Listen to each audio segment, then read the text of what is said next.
Eis o tempo de conversão, eis o dia da salvação. Ao Pai voltemos, juntos andemos, eis o tempo de conversão. Olá, meus irmãos, que a paz de Jesus, o amor da Virgem Maria esteja no coração e na alma de todos vocês. É uma alegria estarmos juntos, olha que maravilha. Louvado seja Deus por esse momento oracional que nós temos aqui por esse canal.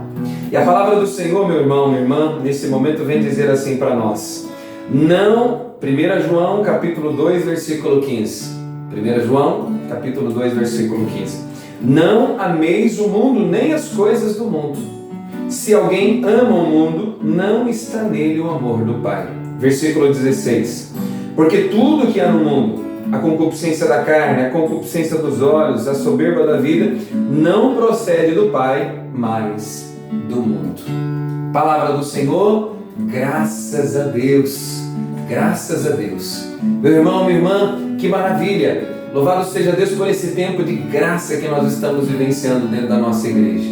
É o tempo da Quaresma, é um tempo especial que nós devemos buscar ainda mais fortemente o Senhor. Amém, irmãos? A igreja, primeiro, ela é santa, ela é mãe e ela é mestra.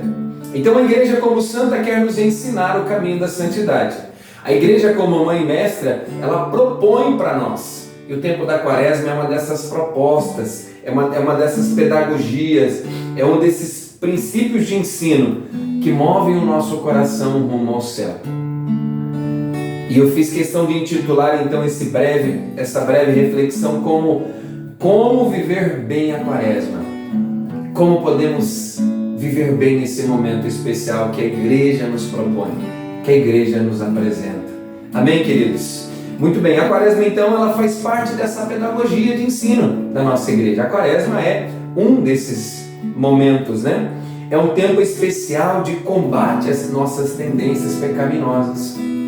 A Quaresma é um tempo especial para isso. Eu e você estamos sendo convidados a essa dimensão, né? Não se trata apenas de vestir o roxo, olharmos a liturgia, os seus paramentos litúrgicos sobre o altar, enfim.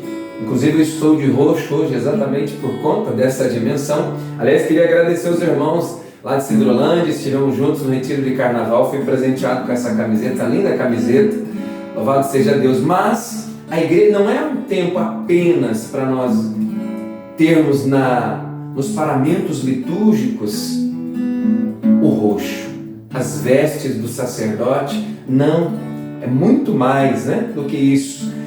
É um kairos, é um tempo da graça, é um tempo que o Senhor nos dá através da liturgia da igreja para que nós possamos viver a conversão, intensificar, né, o nosso combate contra o pecado para, com a graça de Deus, vivermos essa vida de conversão rumo ao céu.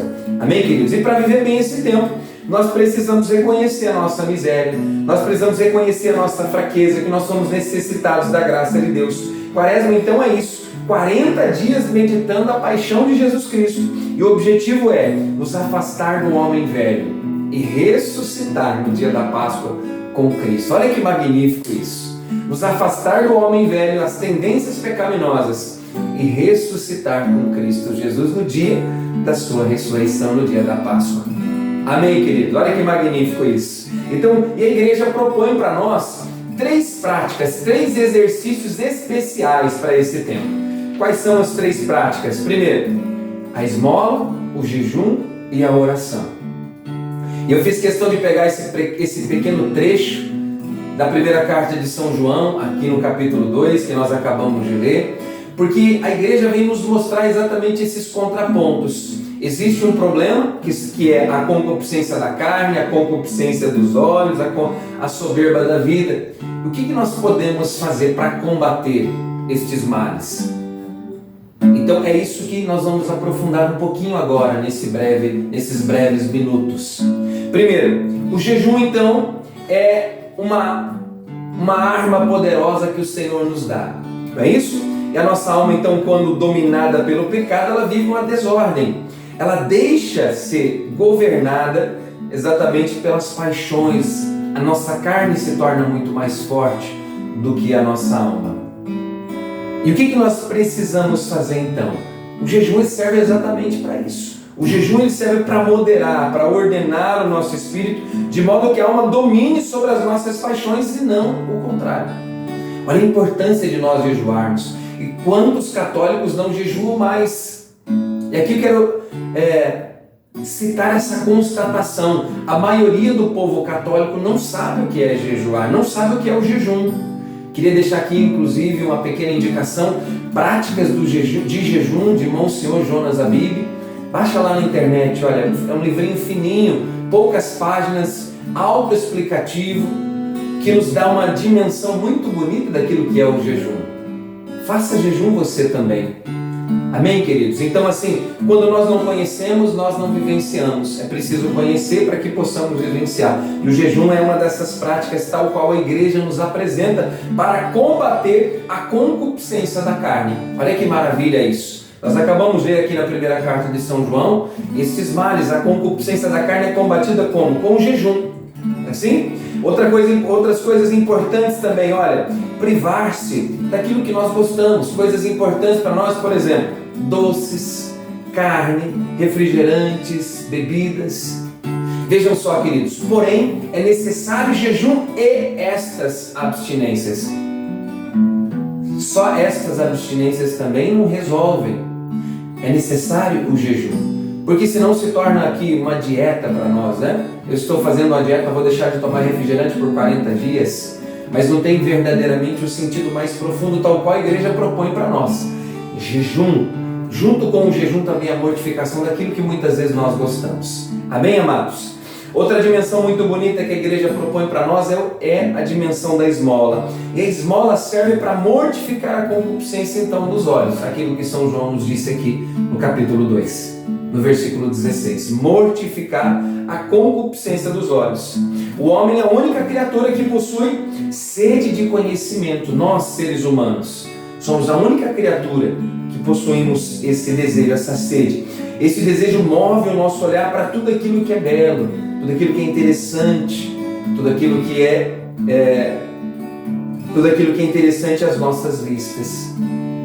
E aí, se nós olharmos para a dimensão do ser humano, nós somos a única criatura capaz, por exemplo, olha que maravilha isso, né? De passar o dia inteiro nas redes sociais. Nenhum animal, nenhuma criatura é capaz de passar o dia inteiro vendo redes sociais, não é verdade? Nenhuma outra criatura de Deus é capaz de passar o dia inteiro jogando. Nenhuma outra criatura de Deus é capaz de passar o dia inteiro passeando no shopping sem comprar nada. Então o homem tem sede. O ser humano tem sede da verdade, ele busca, ele quer. Porém, muitas vezes, irmãos, nós estamos buscando da maneira errada, né? O homem nasceu então para conhecer a verdade, porém o pecado original causou essa desordem em nós. Então, e aí nós temos um desejo muitas vezes desordenado por coisas vãs. É uma verdade isso, meus irmãos? Um desejo desordenado por aquilo que não edifica, por aquilo que não santifica, por aquilo que não nos faz transcender. Né? Ou seja, um interesse por coisas fúteis. O que nós podemos fazer então nessa quaresma? A igreja propõe o segundo passo, a esmola. Precisamos vivenciar a esmola para combater essa concupiscência dos olhos. E como é que nós podemos fazer? Olha, uma prática importante, por exemplo, tem muitas pessoas que gostam de fazer churrasquinho todo final de semana. Churrasco todo final de semana, bebida todo final de semana. Uma sugestão importante para nós. Em vez de você fazer churrasco todo final de semana, guarde esse dinheiro do churrasco, guarde esse dinheiro da bebida e dá nas mãos de uma família, por exemplo, necessitada. Olha que magnífico, passos concretos dentro dessa dimensão, dentro agora da quaresma. Como viver bem a quaresma é o título dessa pequena meditação. Viver bem a quaresma é dar passos concretos na dimensão da esmola.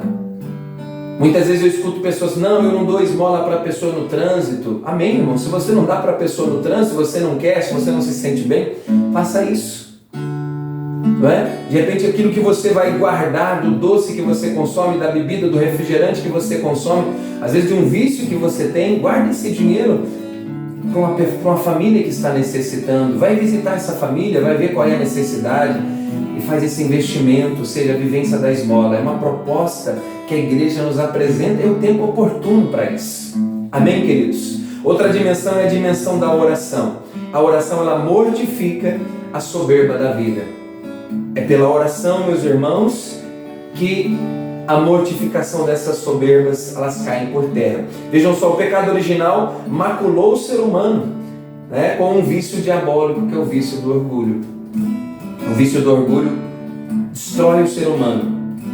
E o ser humano, então, ele se acha muitas vezes autossuficiente. O ser humano se acha independente de Deus. Inclusive, nós tivemos na própria história da igreja algumas heresias nesse sentido. É só nós olharmos, por exemplo, a história do pelagianismo. Pelágio pregava que o homem conseguia se santificar por forças próprias, sem a graça de Deus. E nós sabemos que a igreja nos ensina que isso é impossível. Sem a graça de Deus, nós não conseguiremos alcançar o céu. Nós não conseguiremos viver uma vida de santidade. Somente com a graça de Deus. Amém, irmãos? Então, o método mais eficaz para combater esse orgulho é a oração. Sem oração, nós continuaremos orgulhosos, prepotentes, arrogantes. Na verdade, aquilo que o salmista no Salmo 50 vai nos ensinar.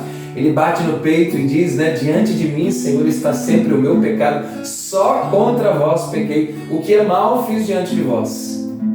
Nós somos miseráveis, irmãos. Nós precisamos reconhecer a nossa debilidade, a nossa incapacidade. Diante da grandeza, do amor e da misericórdia de Deus, nós não somos nada. Nós somos dependentes de Deus. Nós temos que reconhecer isso, né? Nós temos que reconhecer isso. E esse reconhecimento da miséria faz com que nos abramos à caridade. Reconhecer esse pecador, reconhecer esse necessitado da misericórdia de Deus, faz com que nos abramos ao perdão, nos abramos à misericórdia. Amém? Uma prática muito importante, ou seja, estou falando aqui de passos concretos, né? Dentro da dimensão da oração, passos importantes, participar bem da Santa Missa.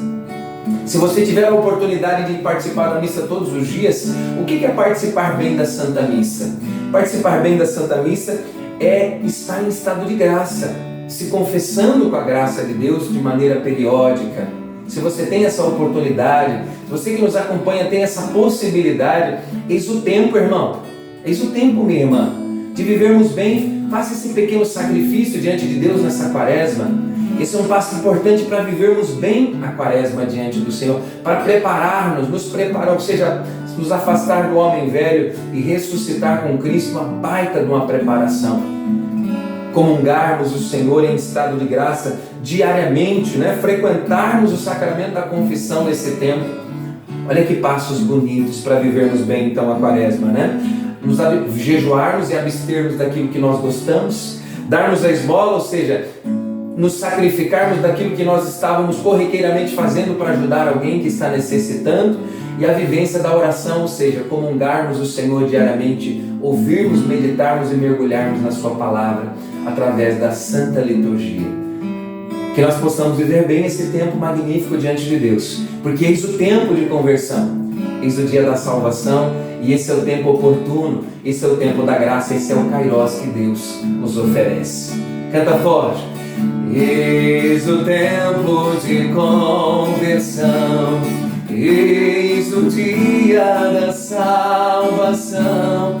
Ao Pai voltemos, juntos andemos, eis o tempo de conversão. Que Deus abençoe você nessa busca, que Deus abençoe você nesses passos tão importantes, que Deus abençoe uma santa quaresma para você e para toda a sua família. Que Deus os abençoe, que Deus te abençoe em nome do Pai, do Filho e do Espírito Santo. Amém.